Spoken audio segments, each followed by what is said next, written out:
So what we're gonna do next is we're gonna go over like you're stranded on a desert island kind of list. This will be the top 11 films that are my personal favorites, the ones that I would take that I could watch over and over again, provided that there was electricity and a DVD player or whatever on that island. And I'm going to kind of critique each one and what I love about it. Not really critique, because there's nothing really to critique, because these to me are just perfect films. Most of them you'll probably have heard of. Maybe you haven't seen them, maybe you have, but I think there's a couple on there that you might not have seen or know about that well, but I implore you, go see them. They're just awesome films. So I guess we'll just go with that. Again, 11 films that should be taken to a desert island so that you can watch them ad infinitum. So fasten your lap belts, tighten your chin straps, and let's see how this goes. So for the first pick, number 11, I'll obviously count down right here. There Will Be Blood. 2000 film, Paul Thomas Anderson. Great filmmaker. Probably should do a lot more than he has done. Punch Drunk Love, Magnolia, just great films. Just makes some really cool stuff. And this was kind of put together by one of my favorite authors, Eric Schlosser. I can always say his name. Eric Schlosser. You know what I'm talking about. He's written some great books. Command and Control, Fast Food Nation,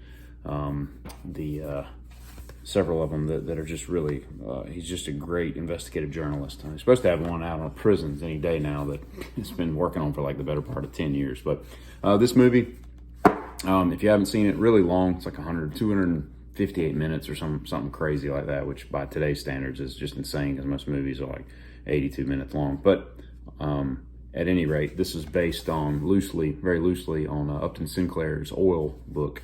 It was written in the early mid-20s, basically about the Teapot Dome scandal with Warren Harding, a president who, by the way, really has nothing to do with the movie. But you ever notice that like Warren Harding he's just always so angry looking? There's very few pictures of him that are prominent, at least, that show him smiling or seemingly enjoying life. He seems like the kind of dad that would have been really pissed if you'd have came home with a speeding ticket or had wrecked the new Model T, just crazy. But anyway, Upton Sinclair bases it on that book. I've always loved the Gilded Age, the progressive era of America, everything from the late 1800s to up to the teens in the 1900s. I just think that's just my favorite time in history, of American history. I just think it's so cool how people dressed, how people held themselves together, just what they did, the progression of the country, just from 1776 on, how far it had come in 100 plus years. I just think that's easily my favorite time. And so Daniel Plainview, who is played by the absolutely amazing Daniel Day-Lewis, you can't say enough about that dude. All the brilliant things that he's done in his crazy career, just perfection. And he doesn't even do that much. He's like Stanley Kubrick. Kubrick makes like 11 films over like 50 years, and they're all just absolutely masterful. And Daniel Day-Lewis is kind of that same thing, very picky, chooses what he wants to do, but everything he does is just done amazingly. So there's that.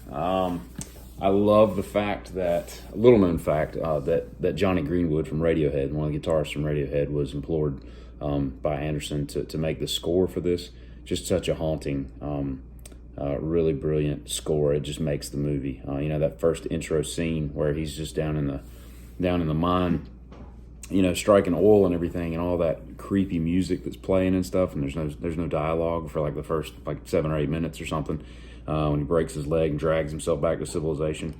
If that intro scene doesn't get you, both with the movie and the score combined, I don't know, I guess you're not made for this movie. But I just think it's really cool. I love the themes of, the capitalism with the greed, and the fact that, the burgeoning capitalist system, it's everything back then. It's what, created and evolved the world. And yet, taken to its nth degree, we have what it's done today, and just in a lot of senses, just kind of destroyed everything in its wake.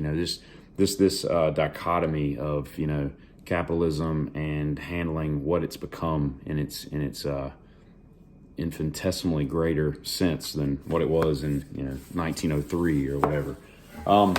I think it's cool some of the sets they used and all, but particularly, and I don't know, I can only imagine this isn't a coincidence, but the Greystone Manor mansion that they used to film the interior scenes of Plainview's house later on with the bowling alley and I Drink Your Milkshake and all that stuff, when his son later comes to see H.W., that was owned by a Doheny family, and I'm probably pronouncing that wrong, Doheny.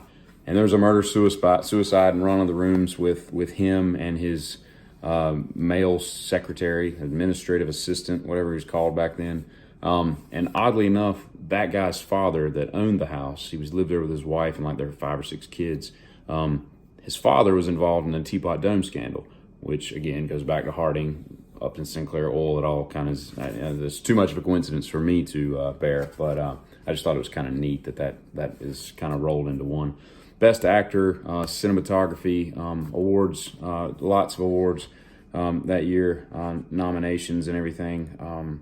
Very, very great accolades that came with this film. To me, the characters are just really dense. It's just a really dark thing. I love Daniel Plainview's attitude. He's just totally unpredictable with his hate and his vitriol. He's completely, like to a degree, you don't know how deep the degree of hate he really has and disregard and contempt for his fellow man. It's just all him. Uses anybody he needs to get, what he's looking for, and everything. And it just kind of devolves into this craziness and eventually ends in murder. But great film. I fell in love with it the first time I saw it. So I chose that as a numero 11 in this list. Number 10, Snatch. I could have easily chosen Lock and Stock and Smoking Barrel, Two Smoking Barrels, because it's essentially, to me, the same film. I just think this one's a little bit better done, although they're both brilliant. To me, Guy Ritchie should have made way more films than he did, and they all should have been in the vein of this. Non-linear storylines involving the underground in London with crazy Cockney accents and all these awesome characters. When you talk about characters, you don't get any better than this. Brick Tooth Tony and Turkish and Bullet Tooth. Mickey, man, the dude should have had his own movie. Just she's very partial to Periwinkle Blue, boys. She killed the same boys. Me ma. This is the way he talks. It's just so awesome. That pikey accent. You can't even understand what he's saying if you don't have the words at the bottom, the closed captioning. But great film. He to me takes nonlinear storytelling to another level. Everybody credits Pulp Fiction and Reservoir Dogs and all that with this, Tarantino being this master of it, and he's great. But I'll tell you right now, Guy Ritchie takes the prize for me. I think he's just great. Benicio del Toro, by the way, he plays an awesome part in this, as does everybody. It's just a great film. So number 10, Snatch. Number 9, 1984's Nobody's Fool by the great Paul Newman. You can't say enough good things about Paul Newman. He's just such a cool dude. Just plays it right, effortless, reels you in. You feel like you just want to have a beer with him. Just a cool dude, and an SCCA winner. And the dude could actually drive. Like, he was pretty talented, and I love the fact that once he discovered racing, like, that was his focus. Like, he went full bore. I appreciate that kind of level of intensity. It wasn't just a hobby for him. It became a lifestyle for running things. Sully in this movie, kind of the 4-time loser, trying to make amends with his life and put together the pieces that he's got left, kind of thing. Dealing with all the wrong turns he made in life. I think it's so cool. And I'm a big fan of movies whose sets and cities and places become a character. And I think totally that North Bath, this fictional town in upstate New York, is totally a character in this movie. This, quiet, serene, crunchy, almost depressive, snowy winterland that just, dumps all this whiteness on the community, and you're just stuck with it, and you got to deal with it. And it's just going to be cold and miserable for a while. And that, to me, is it's a character in the movie. This wouldn't have been the same movie if they'd have shot this, in July. It's what makes it good. Paul Newman, Jessica Tandy, in like one of her last films, she died, I want to say, before this ever got released. She died like in December, got released in February, or she died in September, got released in December, something like that. I don't know, but this is one of the last things she was in. Never been a huge Jessica Tandy fan. I've seen her drive Miss Daisy, and I think she was in Cocoon, maybe. Not a huge wealth of knowledge on her, but she plays a cool part in this. Melanie Griffith, Bruce Willis rather, took a huge pay cut to be in this movie. And he plays a pretty cool part. And I tell you, man, Sully's it's just a great Paul Newman. From all, HUD and Cool Hand Luke and Color of Money, which is probably one of my favorite parts that he's been in. The Hustler, HUD Circle Proxy, all these great movies that he's been in. To me, this is probably his finest hour because it's just so real. It's just he's just a really cool guy, and in this character, you feel bad for him, and he really pulls you in, and with the character development, and by the end of it, you're totally rooting for him. So, number 9, Nobody's Fool. Numero ocho, Winter Passing. Kind of an obscure film, perhaps, in a top 11 list, much less a top 10 list, but and I don't even know where I found this. It's probably my liking of Will Ferrell. I just watched it and thinking it would be funny or whatever. And it does have some really amusing parts. But I love this movie. I love the depression and the suicide and the angst and everything that comes with it. This was made by a playwright actually named Adam Rapp, and he only did like 3 movies. Dude should have done more if this was just a taste of what he was capable of. I like how the fact that, Zoe Reese's parents, there's all this clouded mystery as are the characters, her parents were both these famous writers, and are we talking about Hemingway or Kerouac or, Salinger, just all these guys, there's just a speculation, or is it just completely, fictional and whatnot. But I love the mental illness side of it. I like the desperation, this forlorn despair that kind of just broods across the whole film. There's all this pensiveness. And Ed Harris he's so good, man, and so many things he does. He's just a great, great actor, and he plays a great father to Zoe. Will Ferrell, I like his serious roles. I like the Everything Must Go and Stranger Than Fiction and all that stuff. Zoe plays a really aloof character, but it's just a great film. And even though I don't like the Eagles, I even appreciate when Ferrell goes and then plays an unplugged kind of type version with his Les Paul, unplugged with Les Paul. You know what I mean? Just a solo accompaniment of, I can't tell you why. It's just a really cool movie. It's neat. It's cool. For me, a list of movies that are the greatest typically don't include comedies. For me, they're dramas. I'm not a huge action fan. I don't go see Avengers and all these Transformer movies and all this crap. I'm just not into that stuff. I don't suspend my disbelief. For the most part, I like movies that could actually happen, that are about themes and analysis in people's lives, things that, seem existential and things that change, whatnot. But I got to include, to me, the greatest comedy movie of all time, and that's Caddyshack. I mean, look at those 4 right there. Just brilliance, brilliance, brilliance. 1980, Brian Doyle Murphy, Harold Ramis, Doug Kenny, just this triumvirate of just powerhouse comedy writers. Just did some awesome stuff, and this is just perfect to me. It's so funny. There's so many throwaway stupid lines that are just so brilliant. Much of them from Al Cervic, but from Dangerfield just kind of ad-libbing at stuff, and Bill Murray doing the same thing as Carl Spackler. But the ahoy polloi, where'd you come from? A Scotch ad? I mean, it's such a throwaway line, and if you don't know what ahoy polloi means, it's not even funny. But there's just so many cool things. Ted Knight playing this straight guy that got so annoyed because that's just how he kind of was in real life, by all this craziness and cocaine and marijuana going on set and everything, and he's just there to do a job, and Judge Smales, this straight character. But it's just a great comedy, and there's not a moment in it that isn't funny. Oddly enough, I was at Barnes and Noble, it's probably been 12, 15 years ago, and I found this, which is, as it says, Caddyshack Trivia Edition. And I bought it because I'm thinking to myself, there's a game that goes along with Caddyshack. How do I not buy this? I've never played it with anybody, but I just read through the questions. It's like Trivial Pursuit. It's got cards that, just have 1,000 questions on them. I just read through it, and I was absolutely amazed. What color is Judge Smale's shoes and socks in the third scene of his, and I was amazed at how many times I've seen this movie and how well I did at the trivia. So there's that. I don't know how many of these they made. I'm assuming like 17, but I've got one of them, and I think they're great. And it's 13 and up, 2 players on a team. So if you're interested, let's roll.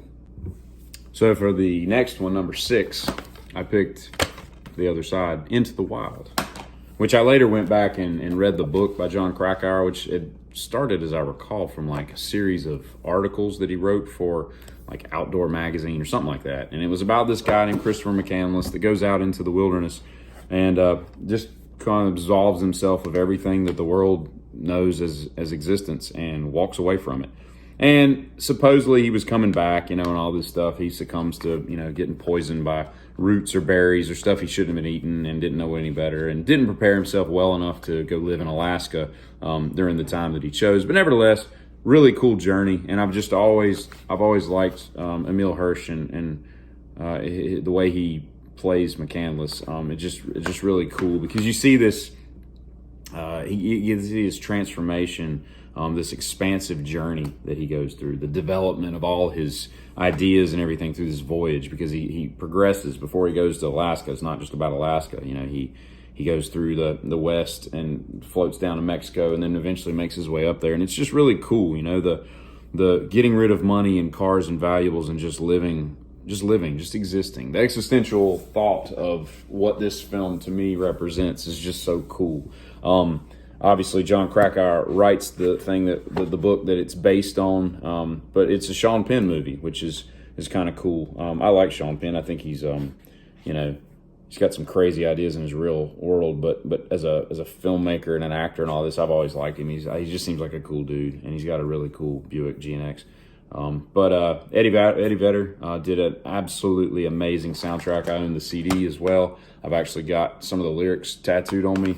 That's how much it meant to me. Like I just love the soundtrack. I can just listen to over and over again. It's great when a soundtrack is just custom made for a movie. And this one, they just pair so well, like white wine and fish, I suppose, if that is a thing.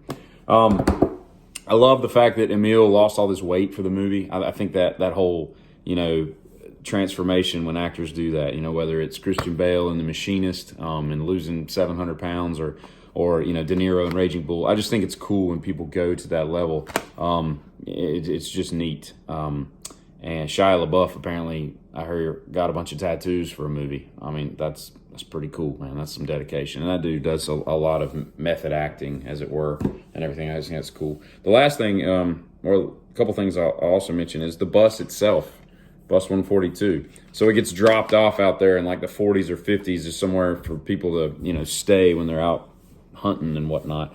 And because of this movie, everybody had started making pilgrimages out there. And they would, you could hire somebody to drop you off on a helicopter for an hour and kind of hang out. But a lot of people were taking it upon themselves from all over the world, hiking in. And it's way outside Fairbanks, Alaska. So, it's if you've ever been to Alaska, and I went there 2 years ago, that's a different world. That's different kind of woods than we have, in the contiguous states. And that is a very unforgiving way. And so they would have people that would die crossing rivers, and they're always having to be rescued and whatnot. So they take a Chinook helicopter, pluck the thing out of the wilderness, and now it's in a museum, like North Country Museum or something like that in Fairbanks, and it's being restored. They're going to make an outdoor exhibit for it, which is pretty cool, man. I think it's neat that it's lasted as long as it did, because, for the most part, the people that went out there respected it as like a sacred place and not just something they could just vandalize and steal a piece of. There were still things that Chris had left there that were still present that nobody messed with out of, kind of the sacrilege of screwing with what is essentially his grave marker in a lot of ways. But it's kind of neat that they've brought it back and are turning it into something. So I think that's cool. I love the isolation and the freedom, the care freedom, if that's even a word, and I doubt it is. I like the sustainability that he tried to live with. You play by your own rules, and the fact that this world doesn't really matter if you don't want it to. I think that's really cool. It's sad the way it ends. It would have been interesting to see what might have been, but nevertheless, still a great tale with a great set of actors. Hal Holbrook comes to mind. Reminds me a lot of my grandfather. The part he plays, and he's just so sincere in the acting he does. It's just great. Vince Vaughn, Marcia Gay Harden. It's just some cool people in the movie. So, number 6, Into the Wild.